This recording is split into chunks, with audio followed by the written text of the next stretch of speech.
আসসালামু আলাইকুম। আমার প্রিয় ভাই ও বোনেরা, আপনারা সবাই কেমন আছেন? আশা করি সবাই ভালো আছেন। আমিও ভালো আছি, আলহামদুলিল্লাহ। তো এই যে আমাদের দেশি মালটাগুলা নিয়ে আসছে, তাই মালটাগুলা খাওয়ার পর বয়স দিতেছি। আমার কাছে খুবই ভালো লাগছে, মিষ্টি একদম পুরা ভালোই, খুব মিষ্টি ভালো লাগছে। তারপর এটা আগের দিন রাতে নিয়ে আসছে মালটাগুলো, আমি আর উঠাই নাই। পরের দিন সকালে এই যে উঠাইলাম, যেভাবে আনছে সেভাবেই রয়েছে, আমি আর উঠাই নাই, ফ্রিজে রাইখা দিছিল পলিথিন সহ। তো এই যে আদা দেখতে পাচ্ছেন, আর আপনারা যারা আমার পুরানা বন্ধু আছেন তারা দেখছেন যে আমি কিভাবে সারা বছরের আদা ফ্রোজেন করে রাখি। সেই জন্য এই যে আবার 2 কেজি আদা নিয়ে আসছে। তো একসাথে যদি 8-10 কেজি আনে সেগুলো তো একবারে কাটা সম্ভব না, তাই আমি আস্তে আস্তে 2 কেজি করে নিয়ে আইসা আমি সারা বছরের আদা ফ্রোজিং করে রাখি। তো অনেক আপুরাই দেখি বলেন সঞ্চয়।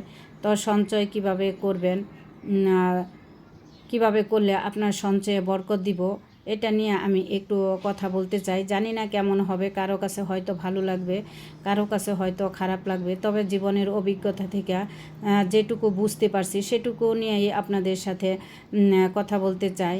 দেখেন, আমরা মনে করি যে শুধু কম খেয়ে পরে মানে সঞ্চয় করলে হবে না। কম কি খাওয়া যায় না। তবে যাই হোক, যার রিজিকে যতটুকু আছে ততটুকুই তো আমরা খাবো।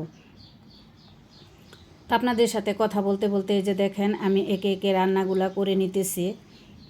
তো সঞ্চয় শুধু করলেই হবে না, স্বামীর আয় থাকলে সঞ্চয় করা সম্ভব। আর যদি স্বামীর আয় না থাকে তাহলে কি করে সঞ্চয় করা হবে? তো এই সঞ্চয়ের মধ্যে কিন্তু সবারই হক আছে। আমাদের যারা আমার হাজব্যান্ডরা সঞ্চয় করে, এটার মধ্যে সবারই হক আছে। তো এই সঞ্চয়গুলা মানে কিভাবে এটাতে বরকত আসবে সেটা নিয়ে আমি একটু কথা বলতে চাই। তো সঞ্চয়ের কিছু অংশ কিন্তু আত্মীয় স্বজনেরও হক আছে। তো আমরা যদি এই সঞ্চয়ের মধ্যে বরকত আনতে চাই তাহলে যেন আমরা কিছু মানে নিয়ম চিন্তা ভাবনা করি যে এটার মধ্যে কার কার হক আছে। সেই হকগুলো যদি আমরা পূরণ করি তাহলে অল্প টাকাতেও কিন্তু আমরা অনেক মানে লাভবান হতে পারবো। আমাদের অনেক আল্লাহ পাক বরকত দিব। আল্লাহকে তো আমরা বিশ্বাস করি, আমরা তো মুসলমান, যে আল্লাহ আছে একজন উপরে। আমরা যদি কারো হক না আদায় করি তাহলে কিন্তু আমরা যতই সঞ্চয় করি আমাদের সঞ্চয়ে কোনো বরকত দিবে না। তো অনেকে আছে অনেক টাকা পয়সা আমাদের দেয়, আল্লাহ পাক অনেক দেয়, কাউকে দিয়ে পরীক্ষা করে, কাউকে নিয়ে পরীক্ষা করে। দেখেন, আমাদের একটা অসুখ বিসুখ হইলে কিন্তু আমরা লাখ লাখ টাকা খরচ করে চিকিৎসা করতে পারি, কিন্তু আমাদের যখন আমরা আল্লাহ পাক সুস্থতা দান করেন, নিয়ামত দান করেন, তখন কিন্তু আমরা একটা গরিবের পাশে দাঁড়াই না। তাই এমন আছে যে মধ্যবিত্ত যারা কারো কাছে হাত পাততে পারে না, কারো কাছে বলতে পারে না, আমরা যদি এমন কিছু আমাদের কাছের আত্মীয় স্বজনকে আমরা হেল্প করি, সে নামাজ পড়ে যে দোয়াটা করবে, এই দোয়া থেকে আমাদের যে সঞ্চয় করব তার 10 গুণ বাইরে যাবে।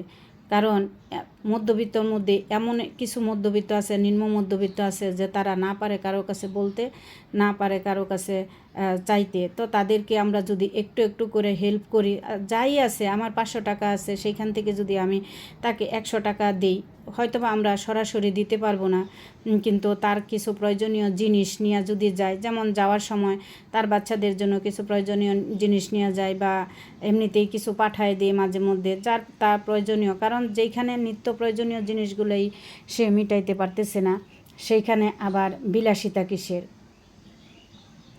তো আমি মনে করি এইভাবে আমাদের সঞ্চয়ের টাকাগুলোতে আরও বরকত দিবে। তো গরিবরা তো সবার কাছে চাইতে পারে, গরিবরা তো সবাই দেয়, কিন্তু এই যে মধ্যবিত্ত নিম্ন মধ্যবিত্ত আছে, এদের কিন্তু কেউ দেয় না। এদের যে কি চাপা কষ্ট, এটা আসলে আমরা কেউ দেখি না। এটা যদি আমরা কেউ হৃদয় দিয়ে চিন্তা করি তাহলে দেখবেন আমরা সবাই সবার পাশে দাঁড়াবো। এতে করে আমাদের কিন্তু বরকতও দিবে। শুধু সঞ্চয় করব, নিজের জন্য খরচ করব তা না। তারপরে অনেকের শ্বশুর শাশুড়ি আছেন, আত্মীয় স্বজনে আছে, মা ভাই বোন আছেন, তাদেরকেও আমরা তাদের হকগুলো যদি আদায় করি তাহলে আল্লাহ পাক অনেক বরকত দিবেন। দেখেন, অনেকের আছে অনেক টাকা উপার্জন করে, কিন্তু সে কিছুই করতে পারে না। দিন শেষে দেখা যায় একটা না একটা বিপদ লাগিয়েই থাকে, হয়তো অসুখ বিসুখ লেগে থাকে, নয়তো এখানে সেখানে মানে লাগিয়েই থেকে টাকা একভাবে না একভাবে মানে চলেই যায়। আবার দেখবেন অনেকে অল্প আয় করে, তারপরও সে দিন শেষে কত সুন্দর ভালো থাকে, আবার সে অনেক কিছুই করে ফেলতেছে। আবার দেখা যায় স্বামী স্ত্রীর মধ্যে অনেক মিল মহব্বত থাকে।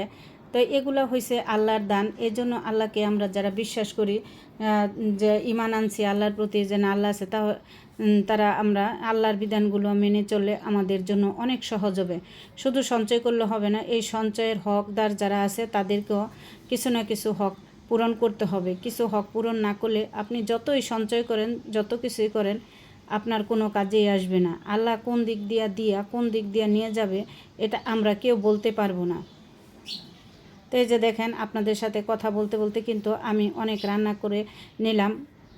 মূলার তরকারি, মূলার শাক, এগুলো রান্না করে নিলাম। তো আমার ভিডিওর মধ্যে আমার কথা যদি কারো মনে বিন্দু পরিমাণও কষ্ট লেগে থাকে, তাহলে ক্ষমার দৃষ্টিতে দেখবেন, কারণ আমরা মানুষ, ভুলের ঊর্ধ্বে নই।